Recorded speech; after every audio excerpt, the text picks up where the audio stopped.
Starry Sky Ripper is arguably the most intense flying coaster in the world. Located at World Joyland in Changzhou, China, this ride features the most inversions of any flyer with 5. Does all this make it the best B&M flying coaster? Find out in this review.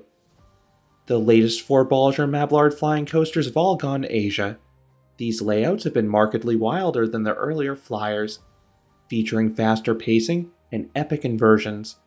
Many enthusiasts rave about Flying Dinosaur at Universal Studios Japan, and for good reason. This is an incredible coaster. But Starry Sky Ripper does very similar things. It is just that far less enthusiasts have made it to China to share just how cool this ride is. This ride opened in 2011 with World Joyland. This park is heavily inspired by the video games of World of Warcraft and StarCraft. And in terms of theme parks, it copied several elements from Universal's Islands of Adventure. This includes some eerily similar architectural choices, and for the sake of this review, choosing to make a large green B&M the signature roller coaster at the park. Starry Sky Ripper is placed towards the back of the park in the Universal Starship section. This area features a space vibe, hence why the coaster is an astrologically inspired name. Although that name has been a bit confusing through the years. The large sign in the midway says Skyscraper, but the sign above the ride entrance says Starry Sky Ripper. The latter seems to be the more widely accepted name, which is what I'll use in this review. The color scheme reminds me of Galactica at Alton Towers, as the track sports faded green paint. Then the ride has some thematic touches. The low points have some rockwork alongside them. Then the station structures adjacent to the brake run have a sci-fi futuristic vibe to them. Then the queue line is a long walk-through past some trees and through some tunnels resembling portals. This queue also offers amazing views of the coaster. These are arguably the best vantage points you can get of the ride. The coaster wraps over, under, and all around the queue. But it's kind of hard to get these shots. You see, Joyland, like many parks in China, often has low attendance. As a result, Starry Sky Ripper is usually a walk-on. That was the case during my visit. A lot of parks in China will deliberately hold trains for a set amount of time on quiet days to minimize how often they cycle. Joyland did something a bit different. If the station and queue were empty of prospective riders, they would send a train relatively quickly. During the last half hour, I was the only one by the ride, so they sent the trains about as fast as I've ever seen a flyer dispatched. But earlier in the day, it was a bit annoying. The greeter by the ride's entrance would radio the station to alert the crew if someone had entered the queue. They would then hold the train for that person. This meant you couldn't wait to get shots of the ride because that train would be waiting for you. And because of how long the queue is, it could take 3 to 4 minutes to walk through it. It took 15 minutes for the train to be dispatched to my first ride because one other group kept entering the queue right as they were about to load and send the train. So how did I get some video of the ride running from the queue line? Thank my wife. She only rode Starry Sky Ripper once, due to how intense it was. She waited by the main entrance while they loaded the train. Once she saw the train was dispatched, she hustled through the queue line to film me on it.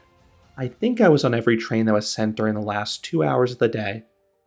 One very important touring note, Starry Sky Ripper, like so many coasters in China, does not operate in the rain, even a light misting. The ride can physically run in the rain, but the park chooses not to. So I strongly recommend visiting this park on a clear day to avoid the frustration seeing this coaster closed. The park owns 2 trains, but they almost always use one, which is fair given the low crowds. It also means that guests are not left awkwardly dangling on the brake run while another train is loaded, which can happen on B&M flyers at larger parks. Starry Sky Ripper's train seats a max of 28 riders, as it is comprised of 7 rows of 4. When you reach the station, seating is on a first-come basis. Typically the front few rows will be unlocked because those are the most popular seats. But I think this ride is significantly better in the back row. There is some serious whip there. If the back seats are locked but empty, kindly ask a staff member and they'll be happy to unlock them for you. The restraints are identical to the other B&M flyers. The harnesses are comprised of over-the-shoulder restraints. There's a thicker bar over your pelvis and a vest that tightly hugs your chest. Then there are ankle restraints to keep your legs in place, which is absolutely necessary given how tight the clearances are in a few valleys. Overall, the restraints are comfortable given how snug they need to be. Once secure, the train is lifted into the flying position. You then roll forwards and ascend the 131-foot or 40-meter tall chain lift. This offers some sweet views. Since there's no catwalk beneath you, you can fully appreciate the height, and you see the ride's crazy zero-G roll beneath you. Then in the distance, you see these rolling hills full of trees. This park is in such a scenic location.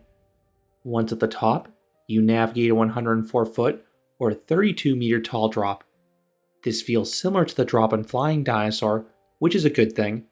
These two rides have the steepest plunges on B&M Flyer. You get a little float in the front, but you get great yank in the rear rows and solid floater coming down there. It is so bizarre getting negative Gs while in the flying position, but I am all for it. The pullout offers nice positive Gs, but it also has a rattle in back. Next is a large bank turnaround. This offers a beautiful view of the same hills from the lift. Then the element has some power too. This has decent Gs into the element in front, and solid Gs coming down the back. The pullout once again has a rattle in the back. But from this point forwards, the whole coaster is extremely smooth, so the shaking during the first two pullouts in the rear rows is just a minor nuisance. What's odd is that the next few valleys are the most intense in the ride, yet those are glass smooth. On a lot of B&M Flyers, the pullout on the pretzel loop, where the most positive Gs typically are experienced, have a rattle. Now it's time for the standout sequence. Starry Sky Ripper treats riders to 3 consecutive inversions in quick-fire succession. This part feels completely unhinged. First, there's a giant zero-G roll.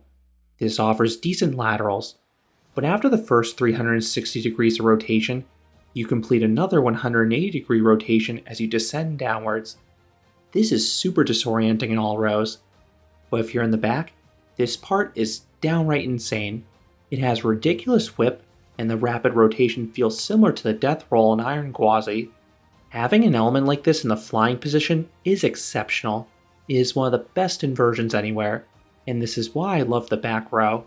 Flying Dinosaur is a very similar maneuver, but the downward twist in Starry Sky Ripper seems even steeper, and it feels even more ferocious as a result. Then the pullout offers extreme positive Gs, similar to what you experience on a pretzel loop. This also shoots you through a rocky tunnel.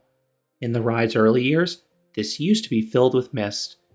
I find that kind of ironic because the coaster likely would not operate if there was that level of mist in the natural air. But the craziness does not stop there.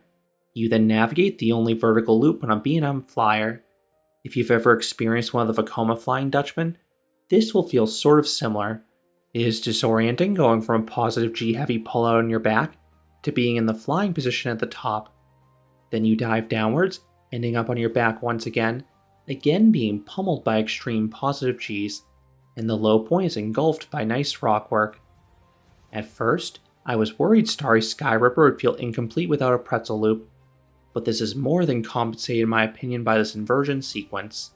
You then have a banked turnaround right that doubles as a lie to fly. The transition is surprisingly fluid and tame in front, but it has solid whip in the back as you're pulled back down. Next is a brief straightaway over some water, then that is immediately followed by a bank turn to the right.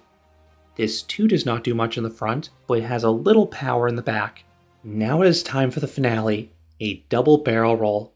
It is a rare instance where B&M does the same inversion back to back with no reprieve in between. But each does feel a bit different. The first one offers decent laterals. The second is a quick rotation, but it doesn't really offer any laterals or hang time. The element is angled downwards, so it ends as a subterranean trench alongside some rockwork. You then have one last leftward turn. This again is gentle in the front, but it offers some Gs in the back. Then you hit the brakes and return to the station, ending the 2,805-foot or 855-meter-long coaster. That puts it towards the middle of the pack for the length in terms of B&M Flyers. What's interesting about this layout is that it took two of the signature features from the Vekoma Flying Dutchman. I already mentioned the vertical loop, but that was the other flying coaster that featured back-to-back barrel rolls. I would say Starry Sky Ripper improved the tracking, comfort, and pacing over the Flying Dutchman though. This is one of the best paced flying coasters out there, especially if you're in the back row. This one does not have a mid-course brake run, and I like how the inversions are positioned in the layout. I do think there are 2 or 3 turns towards the end that are notably less intense than everything else though, especially if you're up front. What would I rate Starry Sky Ripper? I would give this coaster a 9 out of 10. In reality, it is probably closer to an 8 in the front, and more like a 9.5 in the back. The back row in this coaster is exceptional. Those first 3 inversions are breathtaking in terms of their disorientation and power. Those elements force sounds out of me that few rides can. Then this is paired with a great drop, 2 solid barrel rolls, and some rock work. I do wish a few of the turns in the second half hit harder, but as a whole, this is a top tier flying coaster. Of the B&M Flyers, I still prefer Flying Dinosaur. Both rides have comparably excellent inversions, but I think Flying Dinosaur's pacing is much tighter, the turns are more oomph, and I like how they're positioned above the water or midway. But I would slot Starry Sky Ripper into the second spot because the inversions are that great. If you want to ride this coaster, I would plan to do so in the next few years. China has a 20-year rule with amusement rides. At that point, rides either need extensive overhauls or costly risk assessments. Starry Sky Ripper will hit the 20-year mark in 2031. Joyland originally invested in this coaster, believing they'd draw large attendance figures, but given how this park frequently has low daily attendance, they may not deem it economically wise or viable to keep this coaster going. I hope I'm wrong, but only time will tell. Those are my thoughts on Starry Sky Ripper at World Joyland in China. What are your thoughts on this flying coaster? Let me know down in the comments. If you enjoyed this review, I would appreciate it if you gave this video a like, and you consider subscribing, because there'll be a lot more roller coaster and amusement park videos here at Canopy Coaster. Thanks for watching.